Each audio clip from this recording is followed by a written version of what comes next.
Good morning everyone. आज हम पढ़ेंगे इम्पोर्टेंस ऑफ इंस्क्रिप्शंस, यानी कि शिलालेखों का महत्व हम जानेंगे। उनके महत्व के बारे में हम देखेंगे क्या महत्व रहा है। राजा inscriptions on the wall of the Brihadeeswara temple tell us about his victories and conquest and the numerous titles that he too. यानी कि बृहदेश्वर जो मंदिर है उसकी दीवारों पर राजा के शिलालेखों का महत्व है। हमें उनका जो महत्व है वो हमें उनकी जीत के बारे में और उन्होंने जो विजय प्राप्त किए उसके बारे में और उनकी कई उपाधियों के बारे में हमें बताता है। आगे देखते हैं। The role and importance of women in the form of queens is also there because they provided many gift to the temples. रानियों के रूप में हम महिलाओं की भूमिका देखें तो उनका महत्व इसलिए है उनका महत्व क्योंकि उन्होंने मंदिरों को कई उपहार प्रदान किए थे। आगे देखते हैं। The walls of Tanjore temples contain information about the army regiments saying that there were elephants foot soldiers cavalry and a navy.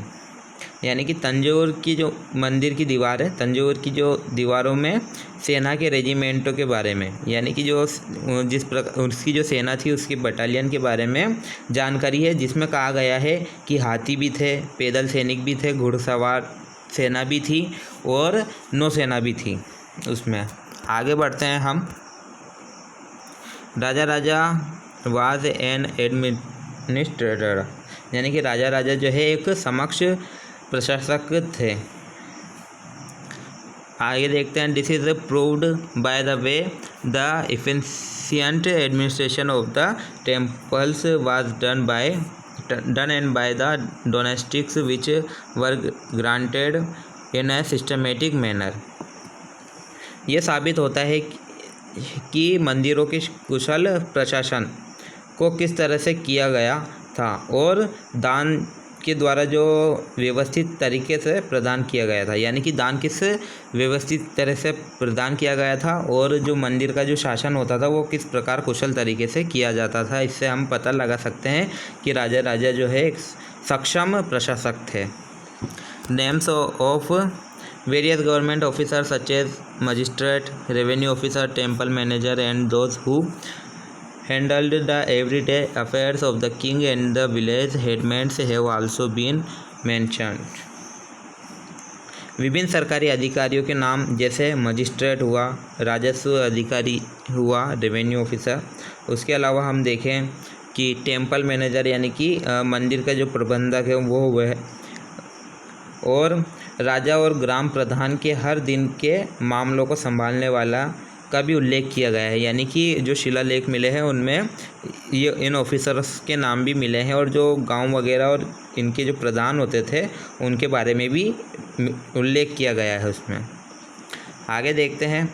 The officers were provided land grants in the form of salary. अधिकारियों को वेतन के रूप में भूमि अनुदान प्रदान किया गया था। यानी कि क्या होता था, बहुत सी बार अधिकारी जो होते थे उनको जो उनका वेतन होता है उसके रूप में उन्हें भूमि भी दे दी जाती थी।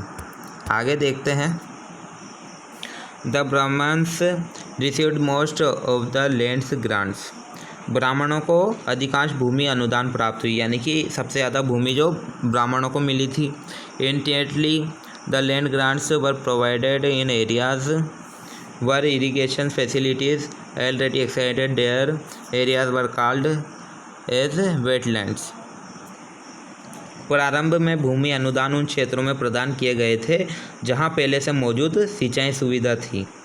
इन क्षेत्रों को आर्द्र भूमि कहा जाता था। यानी कि सबसे पहले जो भूमि दी जाती थी वो उन क्षेत्रों में दी जाती थी जहां पर पहले से सिंचाई सुविधाएं मौजूद थी। आगे देखते हैं। Later these grants started to be provided in dry areas also where new irrigation channels had to be built to facilitate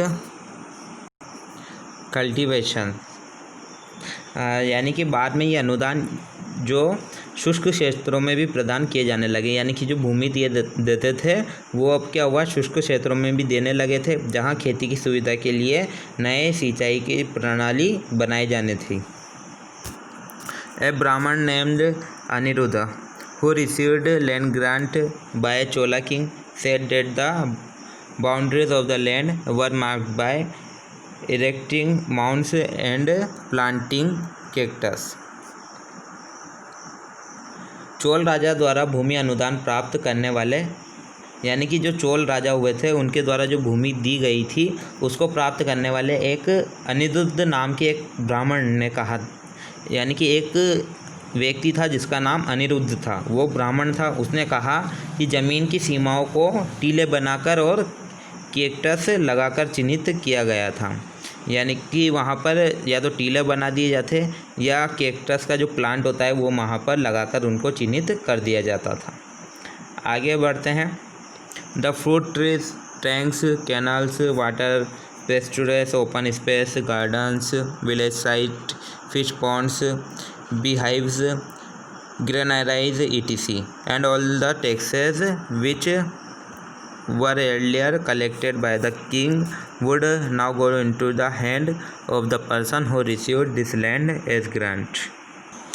यानी कि जो फलों के जो पेड़ हैं, नहरें हैं, पानी है और चरागाह है, खुले स्थान है, उसके अलावा बगीचे हैं, चरागाह है और छत्ता पेटी मधुमक्खी का छेद निकाला जाता है वो चीज़ हुई, अन्न भंडार हुए, मछली के तालाब हुए, ये सारी चीज़ें आदि ऐसी जो सारी चीज़ें थी जिसके द्वारा कर वसूला जाता था पहले राजा के द्वारा। इन सभी चीज़ों का जो पहले राजा द्वारा कर वसूला जाता था अब उस व्यक्ति के हाथों में चला जाएगा जिसको ये ज़मीन अनुदान के रूप में प्राप्त हुई है या जिसको ये अनुदान में दी गई है।